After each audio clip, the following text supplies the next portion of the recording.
আরে তাকবীর কোরআন সুন্নাহর আলো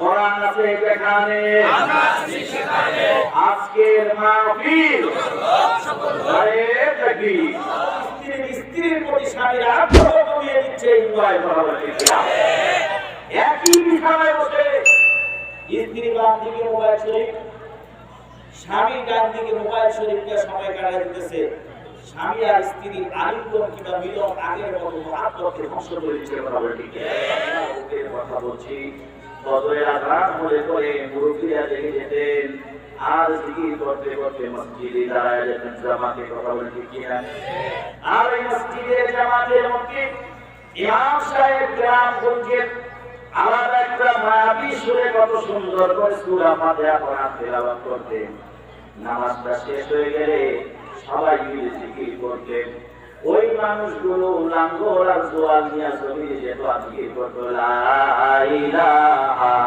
ইল্লাল্লাহ লা ইলাহা ইল্লাল্লাহ এই পরিবেশ এখন কি বাড়তেছে না কমতেছে না বাড়তেছে কি কমতেছে বাড়তেছে আলহামদুলিল্লাহ কিন্তু কোরআনের তেলাওয়াত আর নাই আগের মতো কারণ কি জানেন কারণ হচ্ছে ফেসবুক শরীফ কি শরীফ ফেসবুক ইউটিউব দেখে এখন নববধূ ঘুমায় রাতে 3টা কথা বলে ঠিক কিনা আমি আমার অভিজ্ঞতা থেকে বলতেছি না একটা সময়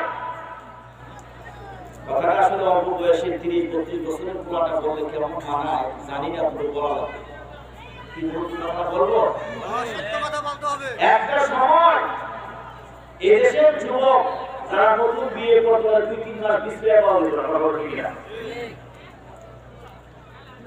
এখন দাম্পত্য কোলাহল আরো সিদ্ধি হয়ে গেছে ইস্টার দরকার বেশি ইস্টার দরকার এই তো দিবস আগে ছিল ইস্টার দরকার কেন মোবাইল এই টিভি সাইড আমাদের কোন জায়গায় মোবাইল শরীরে সব পাওয়া যায় কথা বলে ঠিক না আল্লাহ মাফ করুন সকলে বলে আমিন একটা গবেষণার কথা বলে গেলাম যা দেখলাম জানি না এই মোবাইলটার কারণে আপনি দেখবেন বর্তমান সময়ে স্বামী স্ত্রী আগের মতো যে একে অপরের প্রতি আগ্রহ ছিল ওই আগ্রহটা এখন নাই আর দুইজন দুই হয়েছে আর আগে স্বামী এক সপ্তাহ করে 15 দিন পরে ঢাকা থেকে দেশে আসবে উনি 2 দিন ধরে প্রস্তুতি নিতেছে স্বামী আসবে স্বামীও খুব আনন্দ বাড়িতে যাবো মা বাপের স্ত্রী সন্তান দেখবো সেগুলো আর নষ্ট করে দিচ্ছে এক মোবাইল কথা বলে দিচ্ছে মোবাইলটা দেখে ঘুমায় কত না জানার আগে ওঠে 7:30-9টার দিকে নববধূ তোমার তো উচিত ছিল সকালে যখন বদরের আজান হবে তোমার ঘুম ভেঙে যাবে তুমি ওযু করবে সালাত আদায় করবে নামাজ আদায় শেষে কোরআনুল কারীমের তিলাওয়াত করবা ও আমার ভাইরা আমি নিজে সাক্ষী ছোটবেলা যখন আমি ঘুমিয়ে থাকতাম আমার মায়ের কোরআন তেলাওয়াত সুমধুর সুরে সুমধুর কণ্ঠের তেলাওয়াত শুনে আমার ঘুম ভাঙত অতঃপর মা সূরা ইয়াসিন পাঠ করে পানিতে ফুটিয়ে আমাদেরকে খাওয়াতেন এই সমাজের বর্তমান সমাজের নারীদের কাছে এটা মনে হয় একটা গল্প কথা বলেন ঠিক কিনা اللهم صل على محمد النبي الأمي وعلى آله وسلم تسليما জামিয়া ইসলামিয়া মাদ্রাসা ও এতিমখানা উদ্যোগে আয়োজিত বাৎসরিক ওয়াজ ও মাহফিলে সদর সভাপতি আলহাজ তালুকদার গোলাম মুস্তফা খোকন প্রতিষ্ঠাতা পরিচালক জামিয়া ইসলামিয়া এতিমখানা মাদ্রাসা শিক্ষা অনুরাগী ও সমাজসেবক আল্লাহ তাআলা প্রিয় ভাইকে কবুল করেন সকলে বলে আমিন প্রধান অতিথি বীর মুক্তিযোদ্ধা পত্র এলাকা জাতীয় সংসদের মাননীয় সদস্য ডক্টর আব্দুল সোহান গোলাপ বিশেষ অতিথি DM Liton Ibrahim chairman Ramzanpur union পরিষদ আল্লাহ তাআলা সকলকে দ্বীনের পথে কবুল করেন বলে আমিন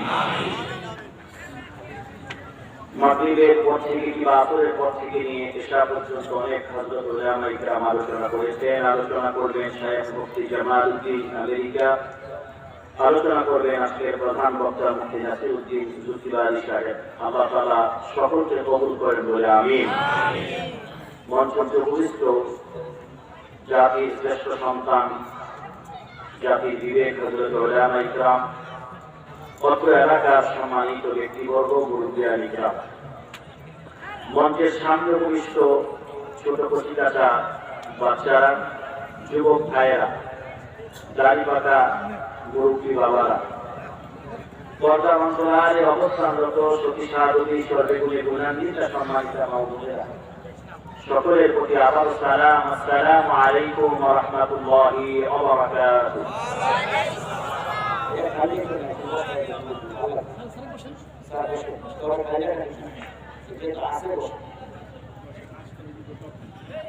বসেন।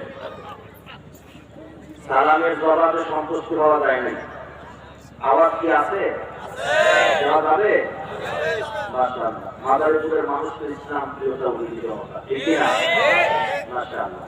তাই একটু আওয়াজ দিয়েও বুঝাইতে হবে, যেহেতু আওয়াজ দেওয়া খুব জরুরি তা না, তবে যেহেতু আমরা একটা জায়গায় একত্রিত হয়েছি, এদিক থেকে শুরু গেলে হবে না, মাঝে মধ্যে ওদিক থেকে আসলে একটু ভালো লাগবে। কথা বলে ঠিক না?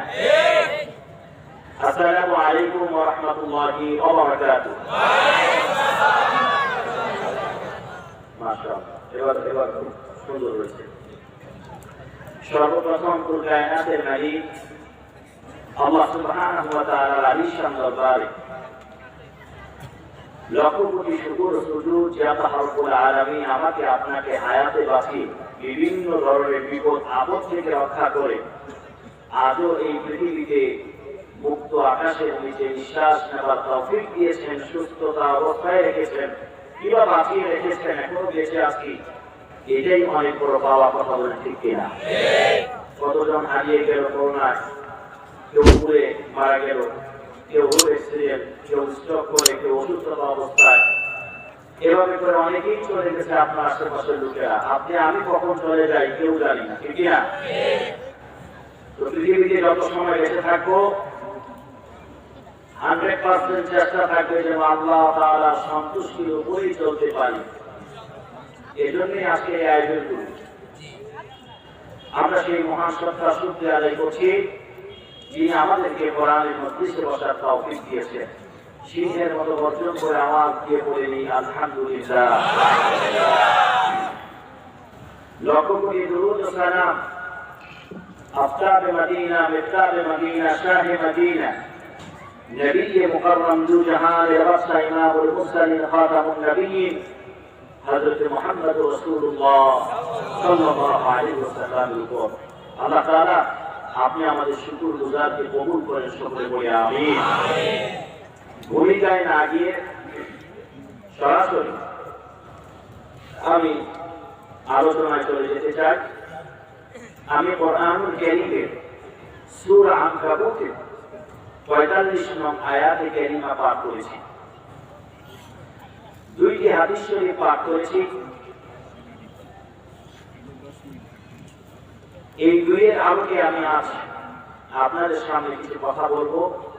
আল্লাহ তাআলা আমাকে বলার, আপনাদেরকে শুনে উভয়দেরকে আমল সালেহ করার তৌফিক দান করুন, সকলে বলি আমিন।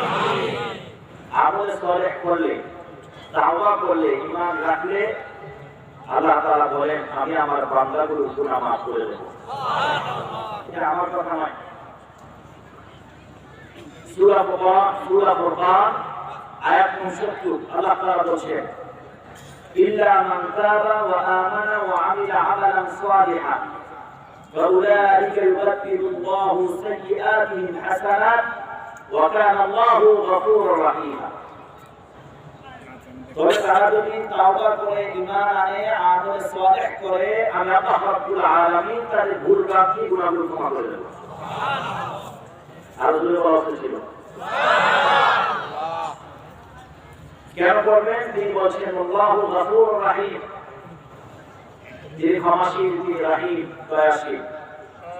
শুধু তাই না, আল্লাহ তাআলা বলেন যদি তোমরা খালিস নিয়তে তাওবা করতে পারো, অতঃপর আমল সালেহ করো, আমি আল্লাহ তাআলা তোমাদের গুনাহগুলোকে পূর্ণ দ্বারা পরিপূর্ণ করে দেব। সুবহানাল্লাহ। এজন্য আমাদের আজকে নিয়াত এবং আলোচনা হচ্ছে।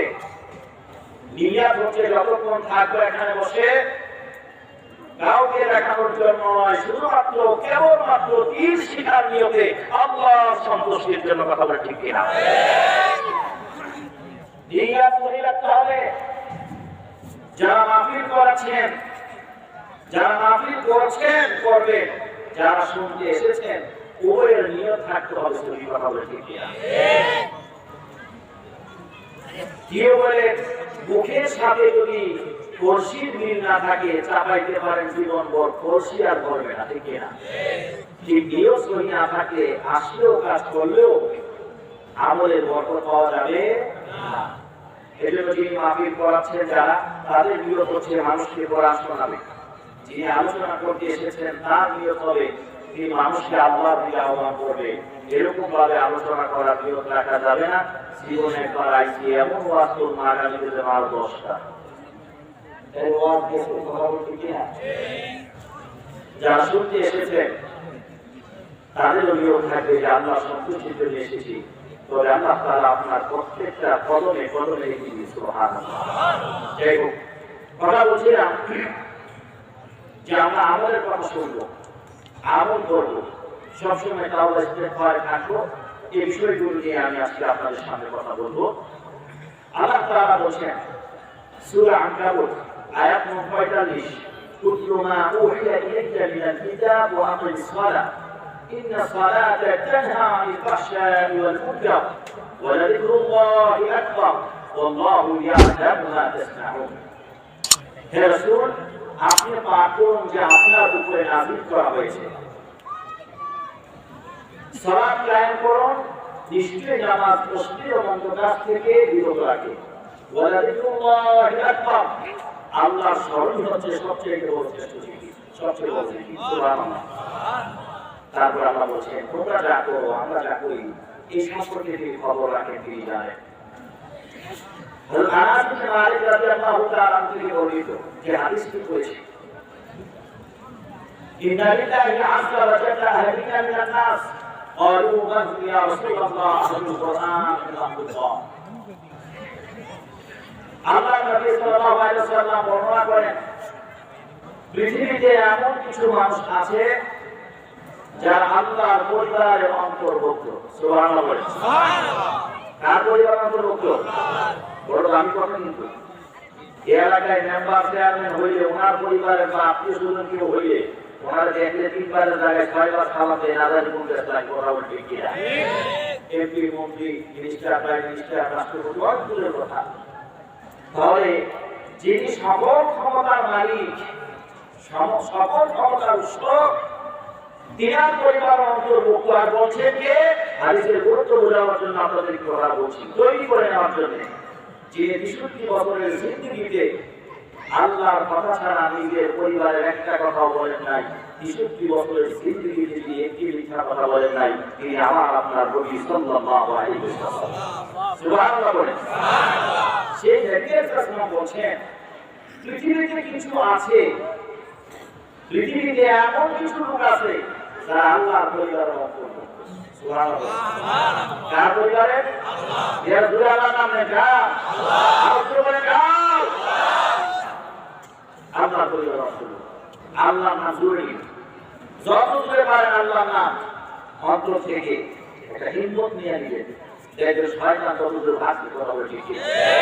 কিন্তু আমরা আল্লাহর ডাকি বিপদে বলে, সুখের সময় আল্লাহর প্রয়োজন হয় না, বিপদের সময় আল্লাহর প্রয়োজন হয়। এটা আমার কথা না, আল্লাহ রাব্বুল আলামিন কোরআনুল কারীমে বলেছেন যখন নাকি বান্দারা বিপদে পড়ে আমি আল্লাহরে এমন ভাবে ডাকে, আমি আল্লাহ ছাড়া আর কোনো উপায় নাই, অবস্থান নাই। আল্লাহ রাব্বুল আলামিন বলেন যখন কেউ সমুদ্রের মধ্যখানে ঝড়ের কবলে পড়ে নৌকায় কিংবা ট্রলারে থাকে, আমি আল্লাহরে একাগ্র চিত্তে ডাকতে থাকে। যখন আমি আল্লাহ রাব্বুল আলামিন আবার ধীরে ধীরে দেই, আমি আল্লাহকে ভুলে তারা আবার শিরকের মধ্যে লিপ্ত হয়ে যায়। বিপদে পড়লে ওই যে মাছ বলছে একজন ব্যক্তি ডাকতে ডাকতে আল্লাহর অবস্থা খারাপ, কথা বলে, ঠিক কিনা? এ হচ্ছে আমাদের অবস্থা। এই জন্য আল্লাহর নাম জুড়ে নেবো, কথা বলে, ঠিক কিনা? আমার ভাইয়ের আমার বন্ধুরা, যেগুলো বলছি না যে আল্লাহ যখন বলছেন আল্লাহ পরিবার অন্তর্ভুক্ত, সাহাবীরা বলছে ক্বালু মান ইয়া রাসূলুল্লাহ, তারা কারা? ও আল্লাহর নবী কারা? আল্লাহ তাআলা রাসূল বলছেন আহলুল কোরআন ও আহলুল্লাহ, যারা কোরআনের সাথে সম্পর্ক রাখে তারাই আল্লাহর পরিবার অন্তর্ভুক্ত। সুবহানাল্লাহ।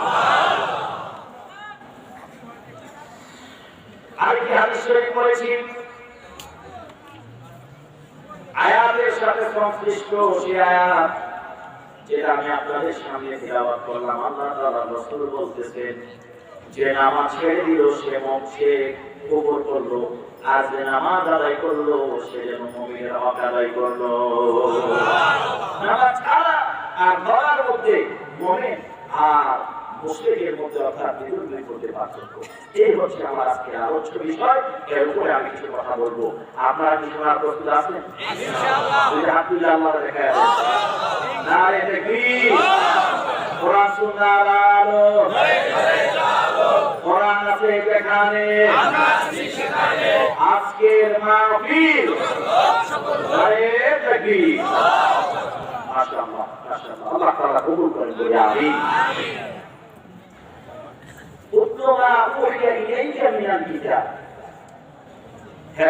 আপনি পাঠ করুন যে আপনার উপরে অবতীর্ণ করা হয়েছে। কি সেটা? সেটার নাম হচ্ছে কোরআনুল হাকীম। সুবহানাল্লাহ। এই কোরআন আমাদেরকে দিয়েছে সম্মানিত করার জন্য, এই কোরআন আমাদেরকে দিয়েছে আমরা উন্নত জীবন করার জন্য। আল্লাহ তাআলা সূরা তাহা আয়াত নম্বর 2 বলতেছে মা আনজালনা আলাইকাল কুরআনা লিতাশকা। হে রাসূল, আমি তো এই জন্য আপনাকে কোরআন দেই নাই যে হতাশ হবে, দুঃখ হবে। সুবহানাল্লাহ বলেন না? আমার ভাইরা, আজকে আমাদের কোরআন আছে, সুন্নাহ আছে, কিন্তু সেই কোরআন এবং সুন্নাহর আমল করার মতো যুগের কিছুটা অভাব দেখা যাচ্ছে। কথা বলেন ঠিক না? এজন্য আমার ভাইরা আজকে কোরআনের আমলের কথা, কোরআনের সাথে সম্পর্ক তৈরি করার কথা শুনবো। যেহেতু আজকে একটি মাদ্রাসার মাহফিল এবং এলাকাবাসীর মাহফিল, আল্লাহ রাব্বুল আলামিন যদিও এই কথাটি তার নবীকে বলেছেন, হে রাসূল আপনি পাঠ করুন যা আপনার উপর অবতীর্ণ করা হয়েছে। তাফসীরের মধ্যে এসেছে আল্লাহ রাসূলকে বলেছে, কিন্তু এই কথাটা কিয়ামত পর্যন্ত প্রত্যেকটা মানুষের জন্য, এই কোরআন পড়লেই জেনে যাবা তোমার জন্য কিছু সংবাদ রয়েছে। এই কোরআন মধ্যে আমার দুইটা কারণ আছে। তাফসীরের মধ্যে এসেছে আল্লাহ তাআলা এই জন্য বলেছেন আমার হাবিব আপনি কোরআনটা পাঠ করেন। যদি কোরআন আপনি বেশি বেশি পড়েন তবে জেনে যাবেন আপনার পূর্বে অসংখ্য নবী রাসূল এই দিনের দাওয়াত দেওয়ার কারণে বাড়ি ছাড়তে হয়েছে, ঘর ছাড়তে হয়েছে। আমার নবী সাল্লাল্লাহু আলাইহি ওয়াসাল্লাম দিনের দাওয়াত দিয়েছেন, মানুষের কাছে পৌঁছেছেন। আমার ভাইয়েরা শুধু প্রতিবেশী নয়, এলাকাবাসী নয়, এই দিনের দাওয়াত দেওয়ার কারণে স্বয়ং চাচা চাচি আত্মীয় স্বজন পর্যন্ত আল্লাহর নবীর বিরোধিতা করেছিলেন। কথা বলে ঠিক কিনা? রাসূল আপনি হতাশ হবেন না, চিন্তিত হবেন না, আপনাকে তো পৃথিবী ছেড়ে দিল আর আল্লাহ ছেড়ে দিল। সুবহানাল্লাহ। আল্লাহ তাআলা রাসূল পৃথিবীতে আসার আগে কি জানালেন? কিছুটা মুসলমান হওয়া অবস্থায় 6-7 বছর বয়সে হারালেন। তামাম পৃথিবীকে আল্লাহ বুঝাতে চান আমি আমার নবীকে পৃথিবীর মানুষ ছাড়া, পৃথিবীর শক্তি ছাড়া আমি আল্লাহ তাআলা আমার নবীকে প্রতিষ্ঠিত করেছি, প্রতিষ্ঠিত করতে পারি। পৃথিবী কেউ না করতে পারে। মুহাম্মদ রাসূলকে আমরা এই করেছি সেই করেছি। আল্লাহ বলে নবী আমি নিজে আল্লাহই আপনার পিছনে শক্তি। সুবহানাল্লাহ। ইসলামের পিছনে শক্তির নাম কি? সুরে বলে নাম কি? মসজিদ মাদ্রাসার পিছনে মূল শক্তির নাম কি? আল্লাহ। তো কেউ যদি বলে যে মসজিদ মাদ্রাসা রাখবো না, করবো না, ইসলাম থাকবে না, রাখবো না, এর চাইতে বড় বড় ব্যক্তি আর কিয়ামত পর্যন্ত চেষ্টা করেও আগে পারে নাই, আরো যদি কিয়ামত পর্যন্ত চেষ্টা করে কেউ পারবে না। আপনি আমি যদি নাও থাকি, ইসলাম জিতবেই। আপনাকে চিন্তা করতে হবে আপনি থাকবেন না থাকবেন, ইসলাম জিতবেই। হয়তো আপনাকে নিয়ে, হয়তো আপনাকে তারা কথা বলবে, ইসলাম জিতবে। এবার আপনাকে আমাকে চিন্তা করতে হবে এই বিজয়ের মিছিলে আমি থাকবো কি থাকবো। আমার ভাইয়াদের কথা বলছিলাম, নবী করিম সাল্লাল্লাহু আলাইহি ওয়াসাল্লাম যখন দিনের দাওয়াত দেওয়া শুরু করলেন, কাছের মানুষগুলো পর্যন্ত দূরে সরে গেল। আল্লাহ তাআলা যেন তার হাবিবকে সান্ত্বনা দেও, আমার হাবিব ইতিপূর্বে অসংখ্য নবী রাসূলকে তার কাছের লোকেরা, আত্মীয় স্বজনেরা, তার কওমের লোকেরা তার বিরোধিতা করেছে, তাদের উপরে জুলুম হয়েছে। আপনি যেন সান্ত্বনা পান, এজন্য বেশি বেশি কোরআন পড়েন, এর মধ্যে সবটা মিল হয়ে গিয়েছে। ও আমার ভাইয়েরা, বলেন তো দেখি, হযরত মুসা আলাইহিস সালাম ফেরাউনের ঘটনা কোরআনে আছে না নাই? নমরুদ আর ইব্রাহিমের ঘটনা আছে না নাই? সান্ত্বনা পান। এই সান্ত্বনা আমাদের করিতে হবে, হতাশ হওয়া যাবে না। কথা ঠিক কিনা? হতাশ হওয়া ইসলামের একটা অপরাধ। হতাশ হওয়া কি অপরাধ? হতাশ হওয়া যাবে না। মুমিন কখনো হতাশ হতে পারে না, মুমিনের জীবনে হতে পারে না। ব্যবসায় লস হয়েছে, মুমিন বলবে আলহামদুলিল্লাহ, যা হয়েছে ভালো হয়েছে, এর চাইতে কল্যাণ কিছু আমার জন্য আছে। কথা বলে ঠিক কিনা? চাকরি চলে গেছে, হতাশ হওয়ার কিছু নাই। আপনার রিজিকের মালিক কে? আল্লাহ। ঠিক আপনার রিজিকের ব্যবস্থা করে দেবে। আপনি আপনার ঈমানকে মজবুত করে। অনেকে তো আমরা আল্লাহর গালি দিয়ে বলি, কোনো আশা নাই। বিশেষ করে মা বোনেরা, আপনার অঞ্চলের মা বোনেরা ভালো।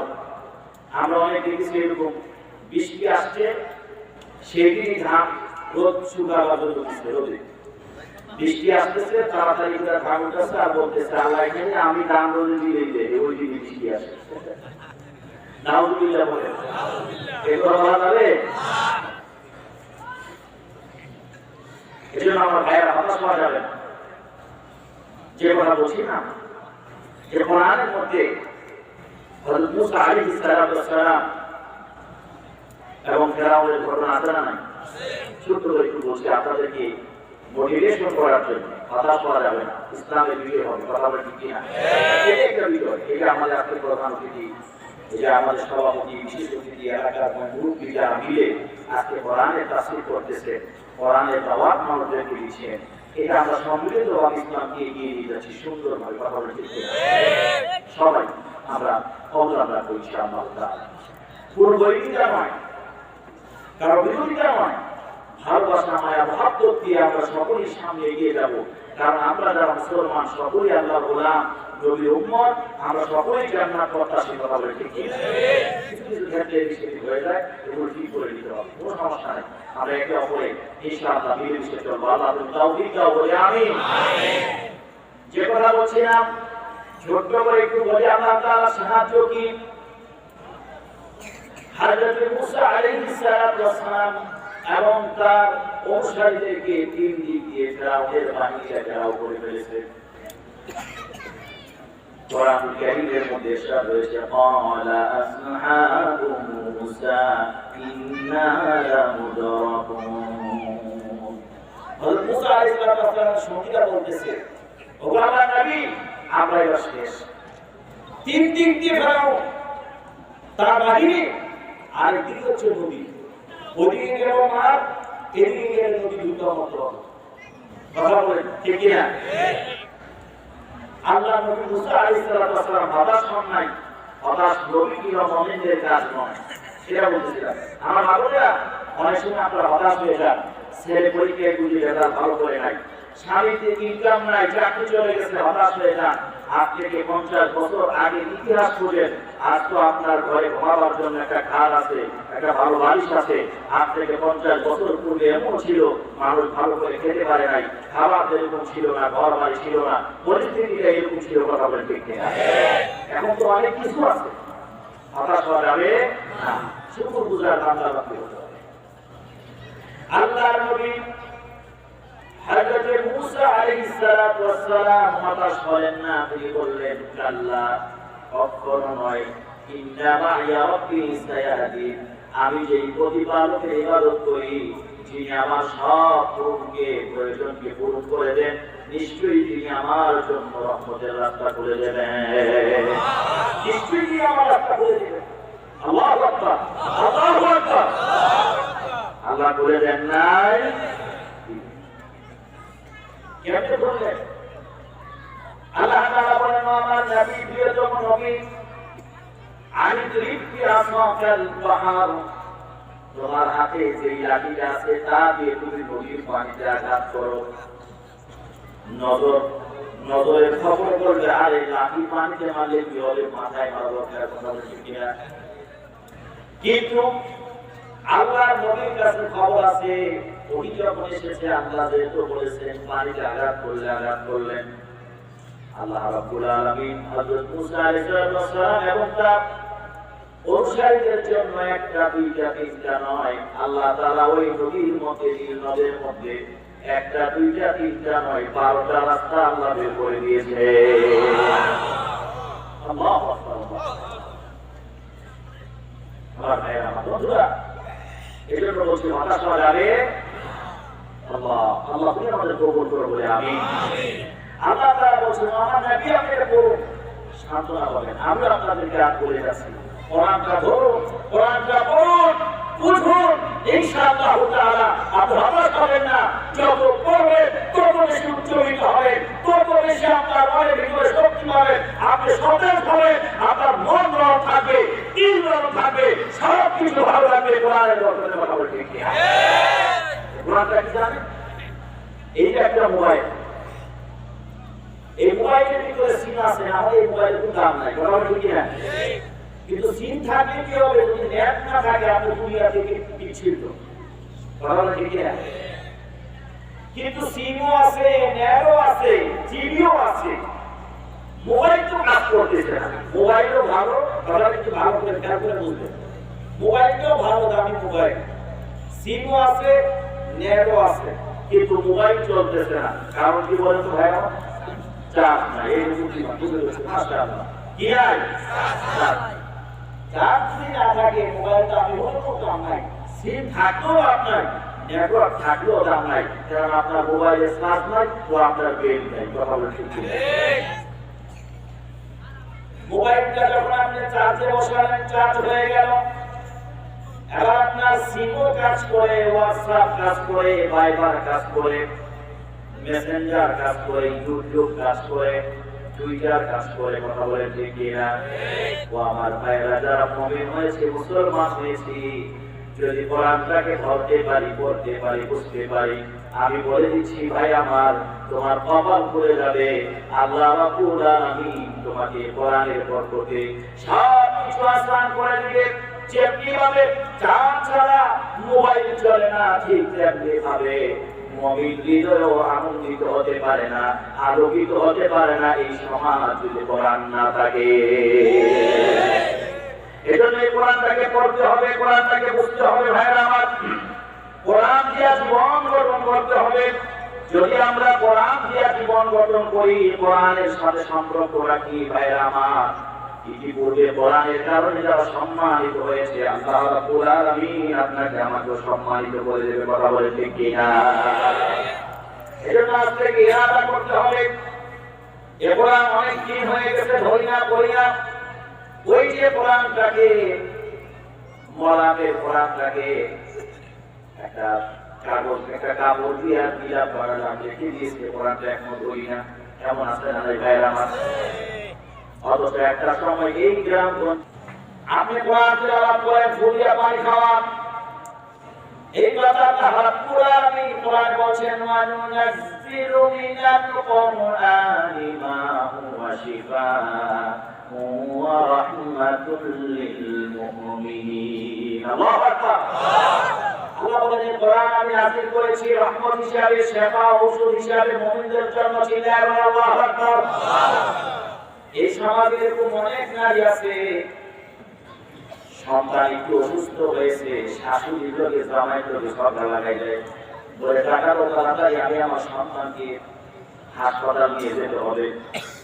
শাশুড়ি সরল মানুষ, আগের দিনের মানুষ বলে একটু অপেক্ষা করো, দেখা যাক কি হয়। আমি ওই ডাক্তারের কাছে কোনো বাধা নাই, তবে তার পূর্বে আপনি মুমিন একটা আমল করেন। আপনার সন্তান অসুস্থ হয়ে গেছে, আপনি ওযু করে 2 রাকাত নফল নামাজ পড়ে আল্লাহর কাছে দোয়া করেন, আল্লাহ আমার সন্তানটা অসুস্থ, দয়া করে আপনি সেবা দান করে। এই আমল করতে হবে, কথা বলেন ঠিক কিনা? মা আপনি নিজেই তো ডাক্তার। এজন্য এই সমাজে একটা কথা এরকম আছে না, খুব কথা হচ্ছে, এই কথার সাথে আমরা একমত, সবাই একমত হব ইনশাআল্লাহ। মা যদি মূর্খ হয়, মা যদি এরকম জ্ঞানী না হয়, চালাক নাও হয়, তারপর আমার আপনার পৃথিবীর মধ্যে সবচাইতে শ্রেষ্ঠ টিচারের নাম হচ্ছে মা। কথা বলে ঠিক কিনা? এখন এই মা যদি কোরআন না পড়ে, এই মা যদি নামাজ না পড়ে, এই মা যদি মোবাইলের উপরে থাকে, সিরিয়াল নিয়ে পড়ে থাকে, তাহলে বুঝেন আপনি আমার ভাইয়ের, আমার একটু বুঝেন এই মায়ের সন্তানগুলো কেমন করে আল্লাহ কোরআন তৈরি করে। কথা বলে ঠিক কিনা? এই জন্য আমার ভাইয়ের, আমার বন্ধুরা, আমার বাবারা, আপনার সন্তান ভালো হওয়ার মেডিসিন আপনার কাছে আছে। আপনি যদি সেই শিক্ষাটা দেন, তাহলে আপনার সন্তান সুসন্তান হয়ে যাবে। কথা বলে ঠিক কিনা? কয়টা শিক্ষা দিতে হবে সেই কথাটা বলছি। নাম্বার 1, একটা ঘটনা শোনাচ্ছি আমাদের এলাকার পাশে, আমি শুনেছি। মা তার মেয়েকে বাধা দিচ্ছে, প্রেম করা যাবে না। কে বাধা দিচ্ছে? সবাই বলে কে? মা তার মেয়েকে বলছে প্রেম করা যাবে না। আপনি দেখবেন একটা জিনিস মিলে দেখছি, প্রেম যেই ব্যক্তি করেছে সেও প্রেমের বিরুদ্ধে বলে। আর প্রেমিক যত ভালো হোক, শিক্ষিত হোক, ভদ্র হোক, তারপর মা বাপ প্রেমকে বিরোধী যাবে। কথা বলে ঠিক কিনা? তো মেয়ে প্রেম করে মা বাবা দিচ্ছে প্রেম করা যাবে না। মেয়ে কিছুদিন ধৈর্য ধরে এক পর্যায়ে বলতেছে, মা যেই কাজটা আপনি করলেন ওই কাজটা আমাকে বাধা দিচ্ছেন কেন? আপনি স্বাধীনতা ভোগ করলে আমাকে পরাধীন করছেন কেন? তার মানে নিজের মা প্রেম করে গিয়েছে। এই জন্য সে বলতেছে যে আপনি যদি প্রেম করেন তো আপনি সেই প্রেমকে খারাপ বলতেছেন, যে জিনিসটা আপনি করলেন সেই জিনিসটা আমাকে বলা উচিত কেন? আমার ভাইরা, আমার বন্ধুরা, এর মানে বোঝাই যায় যে মা 5 ওয়াক্ত নামাজি হবে, সব হবে, পুরুষের সাথে দেখা দিবে না, দেওয়ার সাথে আড্ডা দিবে না, পাড়ার পর পুরুষের সাথে বসবে না, অযথায় ব্যবস্থা করবে না, এবং মায়ের সন্তান জীবন চোখ তুলে দেখাতে পারবে না। কথা বলে ঠিক? আপনি নিজে নামাজ থেকে আরেকজনের উপর পবিত্র হয় না কেন? এটা তো অযৌক্তিক বক্তব্য। যে মা গুরু হয়েছিল, আব্দুল কাদের জিলানীর মা যেমন হয়েছিলেন, তো আব্দুল কাদের জিলানীও তেমন হয়েছেন। কথা বলে ঠিক কিনা? কথা একটা মনে পড়ে গেছে। আমি যেহেতু কোরআন নিয়ে বলতেছি, কোরআনটা শিখার কথা, কোরআনটা বুঝার কথা, কোরআনের সাথে সম্পর্ক তৈরি করা। একসময় ফজরের নামাজের পর কোরআন পড়া হচ্ছে, এখন সেই কোরআন বুঝে যাচ্ছে। যেহেতু আমি কোরআন পাঠ নিয়ে, কোরআন বুঝা নিয়ে, কোরআনের সাথে সম্পর্ক নিয়ে কথাগুলো বলছি, এর সাথে এই কথাগুলো যুক্ত, এই জন্য কথাগুলো বলছি। প্রিয় ভাই বন্ধুরা আমার, এই কোরআনের সাথে আমাদের সম্পর্ক রাখতে হবে। কথা বলে ঠিক কিনা? তাহলে মা ভালো হবে, মেয়ে ভালো হবে, বাবা ভালো, তার ছেলে ভালো হবে, সমাজ ভালো, ওই সমাজের মানুষগুলো ভালো হবে। কথা বলে ঠিক কিনা? আমার ভাইয়েরা, আমার বন্ধুরা, আব্দুল কাদের জিলানী বাগদাদী রাহমাতুল্লাহ আলাইহি, আল্লাহ কবরকে জান্নাতে বাগান করে দেন। সকলের তো নাম জানেন, নাম জানেন না? জানেন। ওই ঘটনা দিয়ে যাওয়ার উদ্দেশ্য না, শুধু কোরআন প্রেমে কথাটা বুঝাই গেছে। আব্দুল কাদের জিলানীকে পাঠানো হলো মক্তবে, আলিফবা পড়তে গিয়ে কোরআন শরীফ মুখস্থ শোনায় দিচ্ছে। সুবহানাল্লাহ বলেন। এটা তো আর এই জগতে অবিশ্বাস করার কিছু নাই। কারণ আমরা গত কয়েকদিন আগেও দেখেছি, খবর পেয়েছি, কুমিল্লার 8 বছরের একটা বাচ্চা 30 পারা কোরআনে হাফেজ হয়ে গেছে। সুবহানাল্লাহ, সুবহানাল্লাহ। আব্দুল কাদের জিলানী রাহমাতুল্লাহ আলাইহি কোরআন হেফজ শোনাচ্ছেন। ছোট্ট একটা বাচ্চা ছেলে, 4-5 বছর তার বয়স হবে। হুজুর তো কোরআনের তেলাওয়াত শুনে তাসবিহ হয়ে গেছে। বর্তমান থেকে গিয়া হুজুর আব্দুল কাদের জিলানী রাহমাতুল্লাহ আলাইহির মাকে প্রশ্ন করছে, আমার বোন আপনার ছেলে আগে কার কাছে কোথায় পড়েছে, কোন মাদ্রাসায় পড়েছে? আব্দুল কাদের জিলানীর মা বলছে, না, এর পূর্বে আমার সন্তান কোথাও পড়াশোনা করে নাই। তো বলল, কেমন করে সে পড়া শিখে গেল? আব্দুল কাদের জিলানী রাহমাতুল্লাহ আলাইহির মা বলে, আমি তো জানি না, তবে এতটুকু জানি আমি আমার সন্তানকে যখন আমি যুদ্ধ পাঠ করাতাম, স্তন্য দান করতাম, তখন আমি কোরআনের তিলাওয়াত শোনাতাম। আমার সন্তান যখন কান্না করতো, আমি কোলে নিয়ে ঘুম পাড়ায় যেতাম, আর কান্না বন্ধ করার গীত না শোনাইয়া দূর থেকে আমি কোরআনের তিলাওয়াত শোনাতাম। আমার সন্তান কোরআনের তিলাওয়াত শুনে শুনে তার কান্নার আওয়াজ বন্ধ হয়ে যেত। আমার ভাইরা, এই হচ্ছে মুসলিম নারী, এই হচ্ছে মুসলমানদের ইতিহাস। কথা বলছে কিনা? আজকালকে আমাকে মহিলার রাগ হয়ে যায়, কি হুজুর দেখে কি করছে, আজকে আমদানি করছে, এরকম বিষয়টা এরকম না।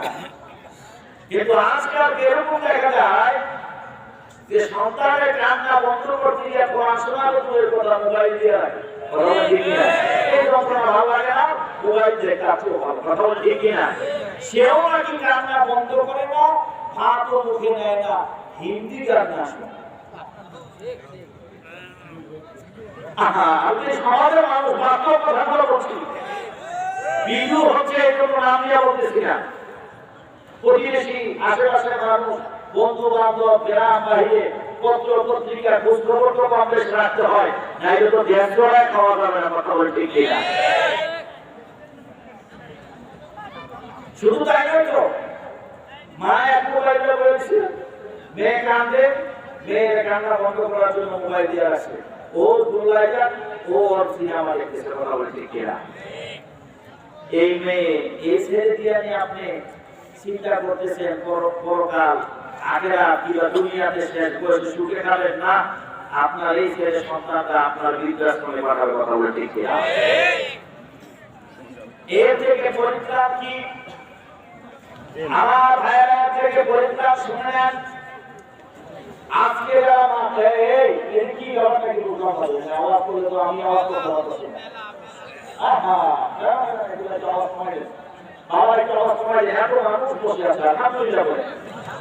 সুন্দর করে কোরআনের কথাগুলো শুনতেছে, এবার আওয়াজ করে না, এটা কষ্ট হয়। যে কথা বলছি না, এর থেকে পরিত্রাণ কি? আসেন আমরা একটু জেনে নিই। কোরআনের সাথে সম্পর্ক রাখলে কি হয়, এটা একটু জেনে নিই।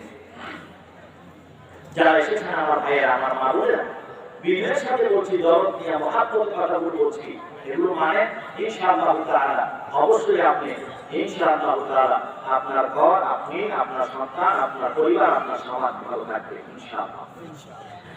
নাম্বার 1 বক্তব্য হচ্ছে আপনাদের প্রতি আমার আহ্বান, আপনার সন্তানকে ডাক্তার বানান, বিজ্ঞানী বানান, আপনার সন্তানকে আপনি প্রফেসর বানান, ইঞ্জিনিয়ার বানান, ব্যারিস্টার বানান, শিক্ষিত বানান, আমার কোন বাধা নাই, সমস্যা থাকার কথা না।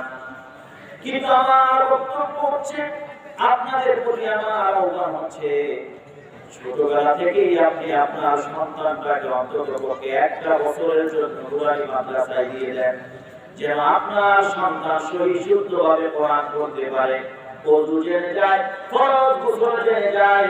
শুধু তাই নয়, আপনার ছেলে যদি বাংলাদেশ ব্যাংকের গভর্নর হয়, মাত্র 1 বছর মাদ্রাসায় পড়ার কারণে পৃথিবীর যে প্রান্তে যাবে ইমামতি করতে পারবে, আপনার জানাজার নামাজও পড়াতে পারবে। কথা বলে ঠিক কিনা?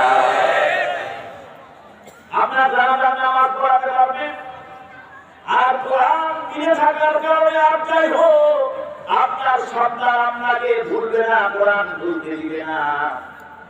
আমার সাহেব ও মুর্শিদ মুফতি বন্ধুবক আমি রাহমাতুল্লাহি আলাইহি বলেছিলেন এক আলোচনায়, যদি মুসলমানের ভিতরে কোরআন থাকে, আর যাই হোক এটা আল্লাহ ওলি না হোক, পাঁচওয়াক্ত নামাজি দিনদার যেমন ইবাদতকারী না হোক, ইসলাম বিরোধী নাস্তিক হবে না।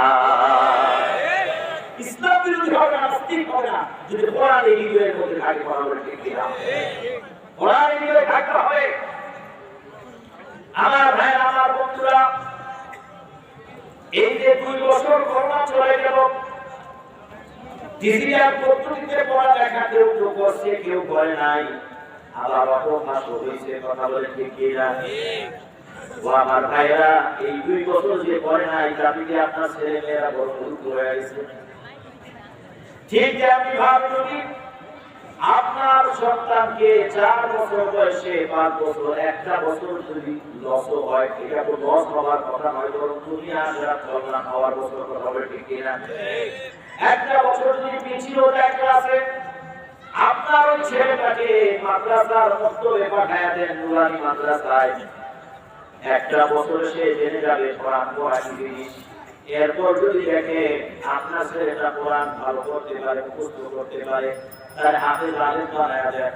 আল্লাহ কসম করে বলছি যে হাফেজ আলেম হয়, সে তার মাকে যদিও 6টা বাড়ি দিতে না পারে, এসি গাড়ি না দিতে পারে, এসি অফিসার নাও থাকতে পারে, আল্লাহ কসম করে বলছি সেই ছেলেটা হাফেজ হবে, আলেম হবে, যতটুকু ইনকাম করবে তার মধ্য থেকে সবাইকে নিয়ে চলবে, অন্তত পক্ষে মা বাবাকে ভুলে যাবে না।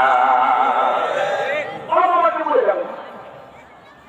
ইতিহাস এমন বলছে, এদেশের রিপোর্ট থেকে বলছি, জাতীয় টেলিভিশন পত্রিকার রিপোর্ট করেছে, সারাটা জীবন বাবা সরকারি চাকরি করে সন্তানকে মানুষ করে মনে করেছিল আমার সন্তান যদি আমার চাইতে বড় অফিসার হয়, আমার নাম হবে, কাজ হবে, আর সুখ করবো, শান্তি করবো। সে বলছে আমার সন্তানকে আজকে আমি ডক্টরেট করিয়েছি, বিমানের পাইলট বানিয়েছি, বিদেশে ডাক্তার হয়েছে, বিদেশে স্ত্রী সন্তান নিয়ে থাকে, আমার আজকে খবর রাখে না, যে কারণে বাধ্য হয়ে আমি বিদ্যালয় করে এসেছি একটা টিভি জাতীয় পত্রিকা, জাতীয় টেলিভিশনের রিপোর্ট বলছি, ওনার ভালো কথা বলি, এই কথা বলে ঠিক কিনা? আমার চোখে আরেকটা ভাবনা শুনেন, লালবাগ মাদ্রাসার পাশেই বাড়ি, এক ছেলে ছোট ছেলেকে মাদ্রাসায় পড়াইতে নিয়ে আসছে। আমি বললাম এই ছেলেটার প্রতি আপনি এত এহামত কেন করেন? প্রতিদিন সকালবেলা বা দিনে একবার হলেও নাস্তা করতে, নাস্তা বা খাবার নিয়ে আসেন, দেখা করেন। তো তিনি বলেন আমার 2টা ছেলে, এই সহ 3 ছেলে। প্রথম ছেলেটা কলেজে ওঠার প্রথম বছরই বিয়ে করে ফেলছে, ব্রেক করে আলাদা হয়ে গেছে, তার ব্যবসা বাণিজ্য আলাদা করে নিয়েছে। দ্বিতীয় ছেলের উপর ভরসা রাখতে পারতেছি না। তো তিনি বলেন আমার দিল বলছে অন্তত পক্ষে আমার জন্য তো আমার একটা সন্তান লাগবে, যে আমার কথা শুনবে, মানবে। তো আমি এই ছোট্ট ছেলেটাকে মাদ্রাসায় পড়ায় হাফেজ বানাতে চাই, মাওলানা বানাতে চাই। এর জন্য আমার যদি ঘর বাড়ি নাও দেয়, অন্তত পক্ষে আমার ছেলে আমার অবাধ্য হবে না, আমার অবাধ্য হবে না।